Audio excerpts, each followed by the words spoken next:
16 hora central europea. Vamos a empezar con nuestra entrevista del día en la que nos acompaña nuestra invitada del día de hoy es Teresa Aranguren, ex corresponsal en Oriente Medio, escritora del libro Palestina, el hilo de la memoria. Teresa, bienvenida, buenas tardes. Muchas gracias, encantada de estar aquí.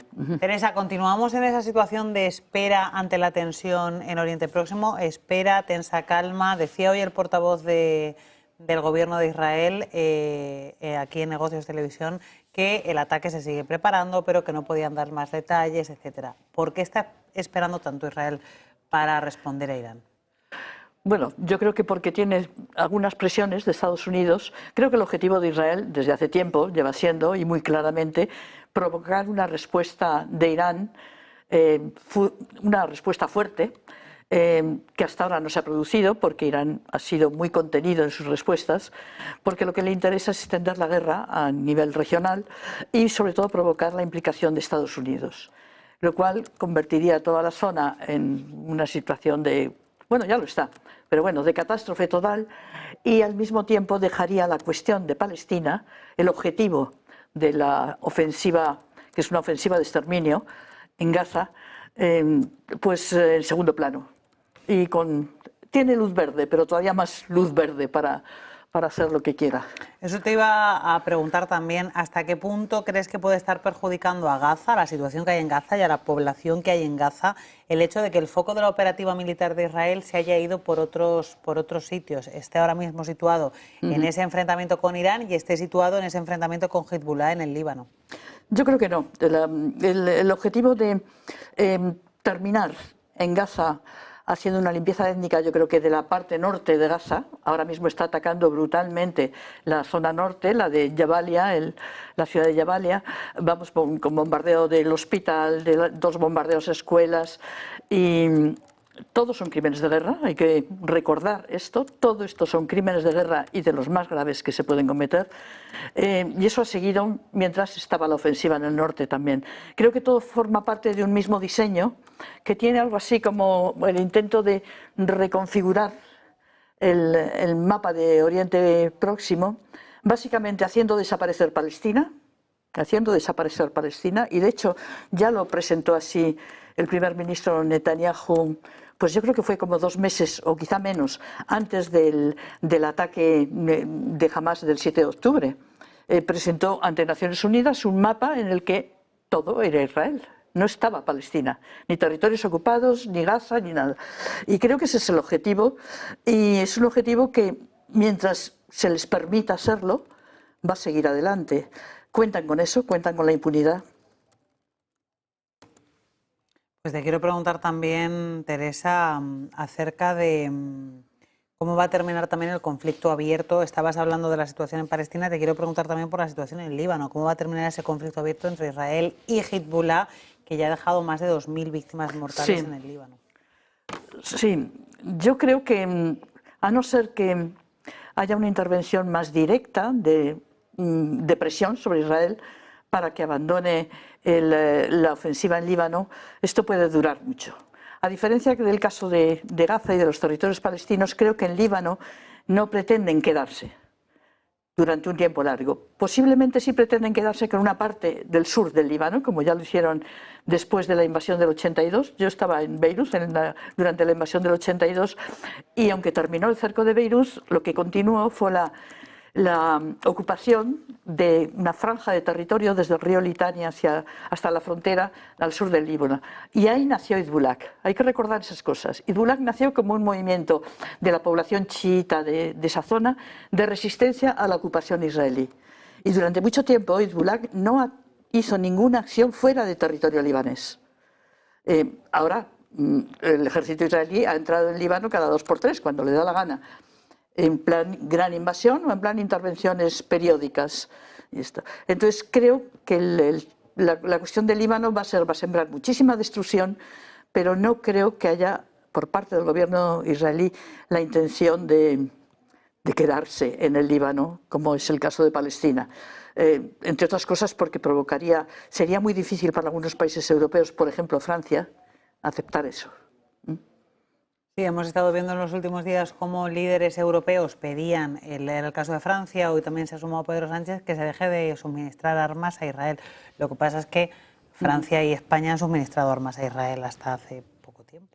Sí, sí, sí, hombre, yo creo que es básico y sería de lógica que hubiera un posicionamiento de la Unión Europea. Es muy difícil, ya sé que eso no se va a producir, pero bueno, por al menos que sean algunos países, como ha empezado pues el gobierno español, Irlanda, Noruega, eso, marcando que no se puede suministrar armas a Israel cuando se está en medio de una ofensiva del ejército israelí de estas características, que rompe todas las normas del derecho internacional, el derecho humanitario, la Convención de Ginebra, todo lo que se quiera.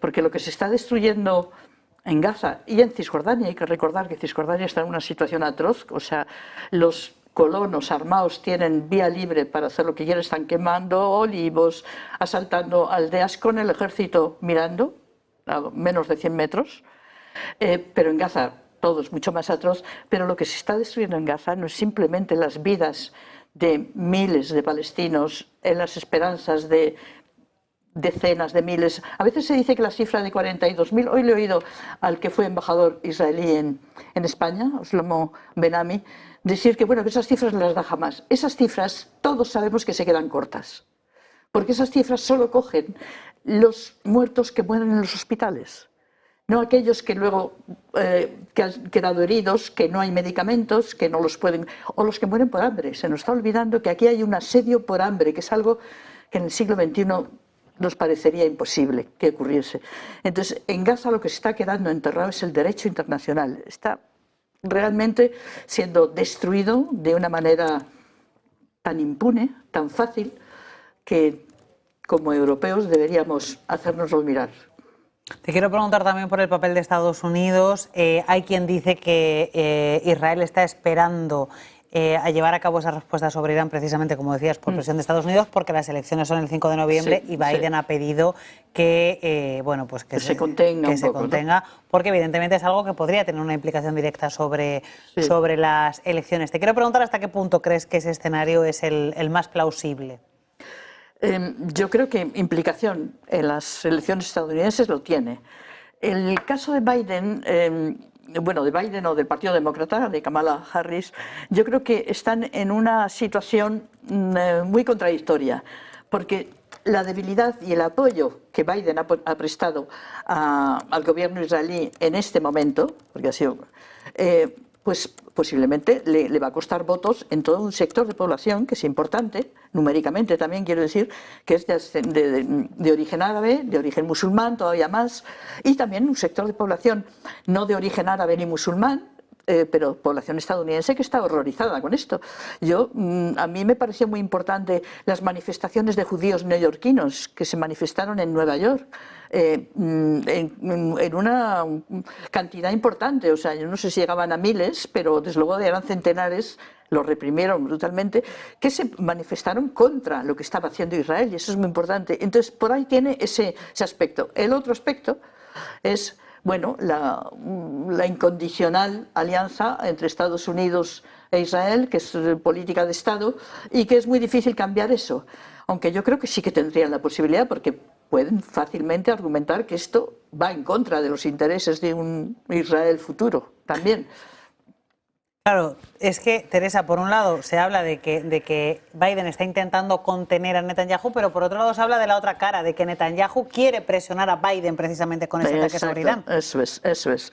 Claro, también hay una cosa que es bastante hipócrita en todo esto, porque claro, presionar a Netanyahu diciéndole, mira, no bombardees hospitales, no hagas un ataque fuerte a Irán porque no provoque su respuesta, es como lanzar brindis al sol. ¿Cómo se consigue que Netanyahu, el gobierno israelí actual, cumpla algo de eso? Pues con presión auténtica. Por ejemplo, suspenderle la entrega de armas. Ahí sí que tendría Estados Unidos una base importantísima porque es el principal suministrador. Con presiones económicas. Los créditos que Estados Unidos, blandos o incluso totalmente sin financiación, sin no crédito, a Israel son enormes. Y hay un campo enorme para presionar con medidas, no con palabras solo. Y lo que se hace siempre, en este caso, es salvar un poco la cara, decir, bueno, estamos intentando, pero es que no lo conseguimos. Claro que lo podrías conseguir, presiona de verdad, amenaza con una sanción que sea efectiva. Y estoy hablando solo de sanciones diplomáticas y económicas, no de sanciones atroces como se practicaron en su momento, por ejemplo, contra Irak, destruyéndolo prácticamente. Naciones Unidas no está para hacer la guerra, está para evitar las guerras. Y la utilización a veces del Consejo de Seguridad como pantalla de los intereses hegemónicos de una potencia hegemónica como Estados Unidos, pues ha sido muy evidente a lo largo de la historia. Por eso es grave que acabemos con todo vestigio de derecho internacional. En este momento yo creo que la medida para parar esto pasa por algún tipo de sanción o de amenaza de sanción al gobierno israelí. Y te quería preguntar por qué expectativas tienes tú, o sea, ¿dónde están los visos de solución de este tema?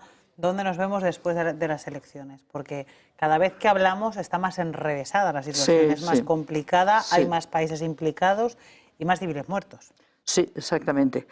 Pues yo no soy nada optimista porque en este momento no hay elementos como para confiar en que nos podamos acercar a un tipo de solución que no suponga derramamiento de sangre atroz.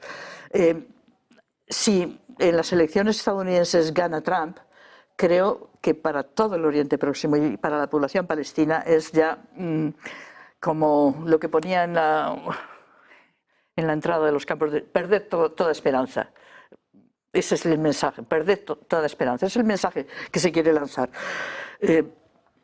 Porque Trump es Netanyahu, o sea, en eso son hermanos gemelos. Hay otros aspectos de la política exterior que sería diferente. En relación con Ucrania y Rusia, pues el tradicional aislamiento del partido, aislamiento, es decir, no intervenir fuera del país del Partido Republicano durante años, y que en el caso de Trump es muy claro, sería de no intervenir, no hay más en Ucrania, no mandar más armas, etc. Pero en el caso de Oriente Próximo, el compromiso de Netanyahu, porque además, bueno, de Trump, creo que Trump es un racista.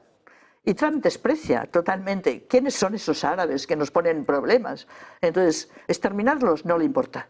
Ese es el mensaje que está a punto de hacerse realidad y que pues, tendría un carácter todavía más grave si en Estados Unidos gana las elecciones Trump.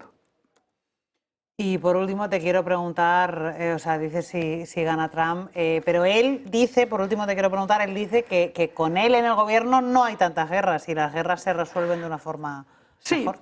Sí, puede tener razón en el sentido de que es que acaba la guerra por exterminio. O sea, sí, esa es su filosofía.